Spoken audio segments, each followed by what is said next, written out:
کیا صنفی عدم مساوات سماجی ارتقاء کے گراف پر ایک سوالیہ نشان ہے؟ اس کا جواب عورتوں کی موجودہ معاشی اور سماجی حالات کے بارے میں مکمل آگاہی کے بغیر ممکن نہیں، کیونکہ خواتین کے اسٹیٹس پر مشتمل ڈیٹا کلیکشن حقائق کی بنیاد پر پالیسی کی تشکیل کی طرف پہلا قدم ہے۔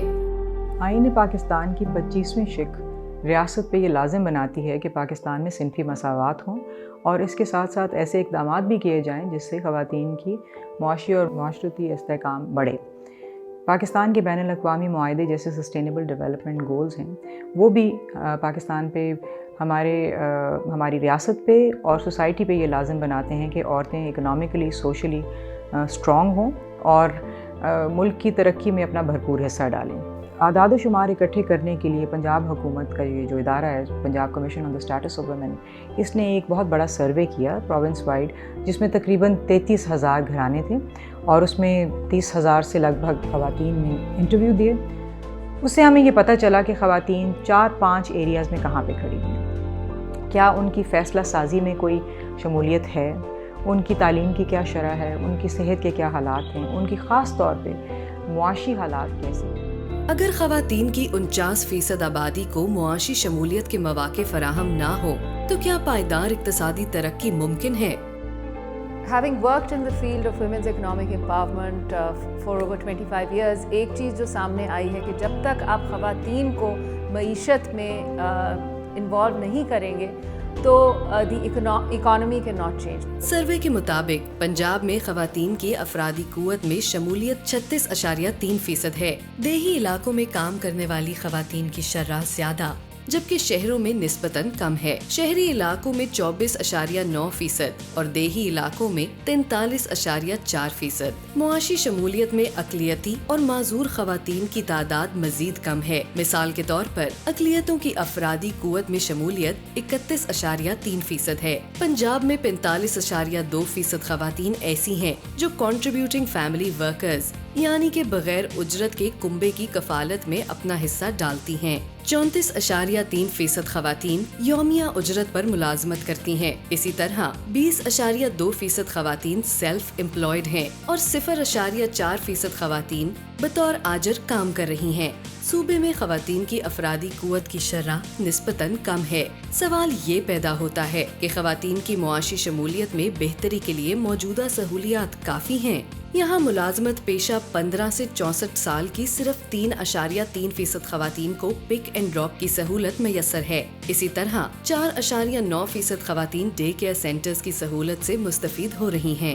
ملازمت کے موزوں دورانیہ کی شرح 17.7%، طبی سہولیات کی شرح 7.6% اور اضافی وقت اوور ٹائم لگانے پر ادائیگی کی شرح 6.7% تک ریکارڈ کی گئی ہے۔ 26.6% خواتین کو ورک پلیس پر علیحدہ واش رومز کی سہولت دستیاب ہے۔ 4.8% خواتین کے مطابق ان کی ورک پلیس پر معذور خواتین کے لیے خصوصی واش رومز بھی موجود ہیں۔ اقلیتی خواتین کو کام کی جگہ پر زیادہ سہولیات میسر ہیں۔ 7% ڈے کیئر، 40% کام کا موزوں دورانیہ، 46% علیحدہ واش رومز۔ اس کے مقابلے میں ایک مثبت بات یہ ہے کہ 50% خواتین کو اپنی رہائش گاہ سے آدھے کلومیٹر کے فاصلے پر آسان سفری سہولیات دستیاب ہے، جبکہ اقلیتوں سے کیے گئے سروے کے مطابق یہ سہولت 73% خواتین کو میسر ہے۔ معاشرے میں خواتین کی خود مختاری میں بہت سی رکاوٹیں حائل ہیں۔ نتائج بتاتے ہیں کہ 67.2% خواتین ایسی ہیں جو کسی نہ کسی وجہ سے کام نہیں کر پاتی۔ ان وجوہات میں سب سے بڑی وجہ تعلیم و تجربے کا فقدان ہے۔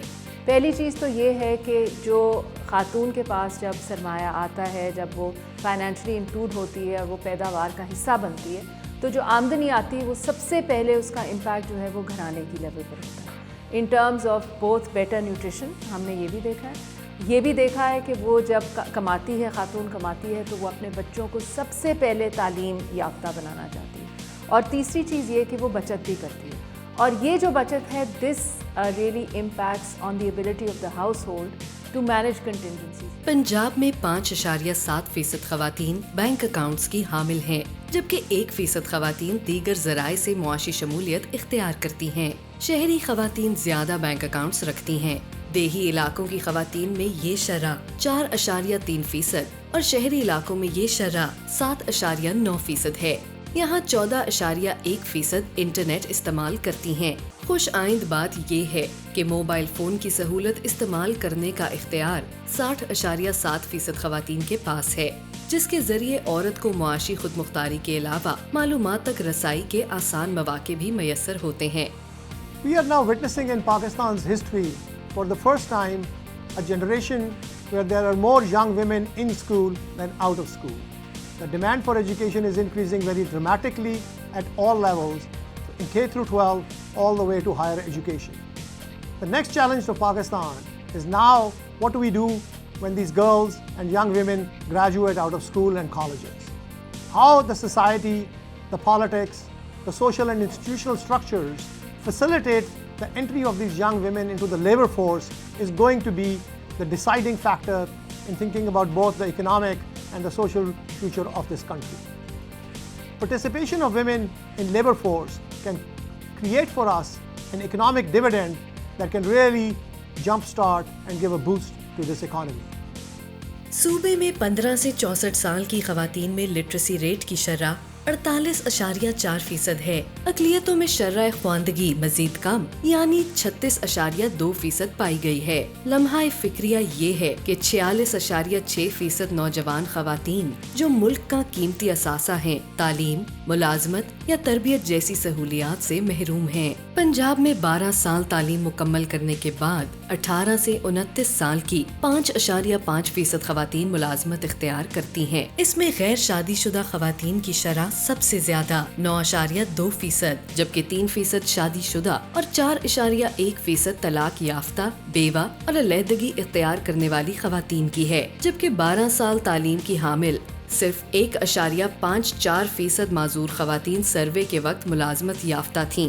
باقاعدہ تعلیم کے حصول میں رکاوٹیں بھی قابل تشویش ہیں، جیسا کہ 33.2% خواتین مالی مجبوریوں، 27.5% خواتین گھریلو ذمہ داریوں، 26% خواتین گھر سے اجازت نہ ملنے اور 22.3% خواتین ٹرانسپورٹ کی سہولت میسر نہ ہونے پر تعلیم حاصل نہیں کر پاتی۔ ان رکاوٹوں کے ساتھ کیا ہم یہ توقع کر سکتے ہیں کہ عورت معاشرے کی ترقی میں اپنا حصہ ڈالے؟ پاکستانی معاشرے میں عورت کی قابل قدر کامیابیوں کے باوجود بھی صنفی عدم مساوات کی روش برقرار نظر آتی ہے۔ حالیہ سروے کے مطابق گزشتہ 12 ماہ کے دوران 23.8% خواتین نفسیاتی، 8.7% جسمانی، 4.7% جنسی تشدد کا شکار رہیں۔ ایک حیران کن حقیقت یہ ہے کہ 50.7% شادی شدہ خواتین نے اپنے شوہر کی جانب سے جسمانی تشدد کو جائز قرار دیا۔ اسی طرح 27.4% خواتین ایسی ہیں جن کے خیال میں شوہر کی نافرمانی کی صورت میں شوہر کی طرف سے تشدد جائز ہے۔ سروے نتائج بتاتے ہیں کہ طلاق یافتہ اور علیحدگی اختیار کرنے والی خواتین سب سے زیادہ نفسیاتی، جسمانی اور جنسی تشدد کا شکار رہیں۔ لمحہ فکریہ یہ ہے کہ 51.5% خواتین نے بدنامی کے خوف سے اپنے ساتھ ہونے والے تشدد کے واقعات کا ذکر کسی مصلحت کے تحت معیوب سمجھا، جبکہ 44.4% خواتین نے اپنے خاندان کے افراد کو آگاہ کیا۔ اسی طرح 8% خواتین نے صرف اپنے دوستوں سے مشاورت کرنے کو ترجیح دی۔ ان متاثرہ خواتین میں سے 1.9% خواتین نے پولیس کی مدد حاصل کی، 1.4% نے ہسپتالوں کا رجوع کیا، جبکہ 0.3% خواتین نے قانونی چارہ جوئی کی۔ لڑکیوں کی کم عمری میں شادی ظلم اور ناانصافی ہے، کیونکہ کم عمری میں شادی بہت سے جسمانی اور طبی مسائل کو جنم دیتی ہے۔ مکمل گروتھ سے قبل شادی اور پھر اس کے بعد حمل لڑکیوں کی زندگی کے لیے عین خطرے کا باعث ہوتا ہے۔ پنجاب میں 20 سے 24 سال کی 3.8% شادی شدہ خواتین کو 15 سال سے بھی کم عمر کے اندر رشتہ ازدواج میں منسلک کر دیا گیا، جبکہ 14.8% بچیوں کی شادیاں 18 سال سے پہلے ہوئیں۔ خواتین کو اصل معنوں میں خود مختار اور برابری کے حقوق کی فراہمی کے لیے انہیں اپنی زندگی کے فیصلوں میں آزادی لینے کا مکمل اختیار دینا ہوگا۔ شادی میں فیصلہ سازی کے اختیار پر آنے والے نتائج بتاتے ہیں کہ 63.6% خواتین کی شادیاں گھر والوں کی مرضی سے ہوتی ہیں، جبکہ صرف 4.2% خواتین خود سے شادی کا فیصلہ کرتی ہیں۔ اس کے برعکس 92% مردوں کی رائے یہ ہے کہ خواتین سے ان کی مرضی پوچھی جانی چاہیے، جبکہ 54% مرد یقین رکھتے ہیں کہ خواتین کو اپنی مرضی کی شادی کرنے کا مکمل اختیار حاصل ہے۔ خاندانی منصوبہ بندی کے حوالے سے خواتین کی فیصلہ سازی کی شرح 86.4%، میاں بیوی کی باہمی مشاورت سے خاندانی منصوبہ بندی پر عمل درآمد کی شرح 83% اور 3.3% خواتین خاندانی منصوبہ بندی کی فیصلہ سازی میں خود مختار پائی گئیں۔ 15.4% خواتین اپنی مرضی کے مطابق علاج، معالجے اور بچے کی پیدائش کے بارے میں فیصلہ سازی کا اختیار رکھتی ہیں، جبکہ 67.1% خواتین علاج، معالجے یا بچے کی پیدائش کے بارے میں فیصلہ سازی کے لیے اپنے شوہر کی تابع ہوتی ہیں۔ فیصلہ سازی پر آنے والے نتائج کے مطابق 78% خواتین قومی شناختی کارڈ کی حامل اور جنرل انتخابات 2018 میں 18 سے 64 سال کی 71.4% خواتین کے ووٹ رجسٹرڈ تھے۔ ان میں سے 81.7% خواتین نے جنرل الیکشن 2018 میں ووٹ کے حق کا استعمال کیا، جو کہ خواتین کی فیصلہ سازی میں خود مختاری کے حوالے سے مثبت پیش رفت ہے، کیونکہ گزشتہ عام انتخابات 2013 کے دوران ووٹ ڈالنے والی خواتین کی شرح 72.1% تک پائی گئی تھی۔ پنجاب میں ملازمت اختیار کرنے کی فیصلہ سازی کے حوالے سے آنے والے نتائج کے مطابق 35.3% خواتین کو ملازمت اختیار کرنے کے لیے باقاعدہ اجازت طلب کرنی پڑی، اور 44% مردوں کی رائے یہ ہے کہ عورت کو ملازمت اختیار کرنی ہی نہیں چاہیے۔ خواتین جو کہ آبادی کا نصف حصہ ہیں، ان کی حیثیت کو تسلیم کرتے ہوئے ان کے حقوق کی حفاظت، معاشی مواقع کی فراہمی، فیصلہ سازی میں آزادی اور عزت اور تحفظ فراہم کرنا ایک متوازن معاشرے کی تشکیل کے لیے لازمی ہے۔ صورتحال یہ ہے کہ اس وقت صنفی مساوات اور خواتین کی خود مختاری کی راہ میں صرف قوانین، پالیسیاں اور ادارے ہی حائل نہیں ہیں، بلکہ اس کی راہ میں بہت بڑی رکاوٹ وہ فیصلے اور وہ ترجیحات ہیں جو ہم سب کرتے ہیں۔ ضرورت اس امر کی ہے کہ ہم خواتین کے حقوق اور ان کے تحفظ کے لیے اپنے رویوں میں تبدیلی لائیں، مگر سوال یہ پیدا ہوتا ہے کہ کیا پاکستانی معاشرہ اپنے رویوں میں تبدیلی لانے کے لیے تیار ہے؟ پنجاب کمیشن برائے حقوق خواتین، خواتین کی خود مختاری، معاشرے کی خوشحالی۔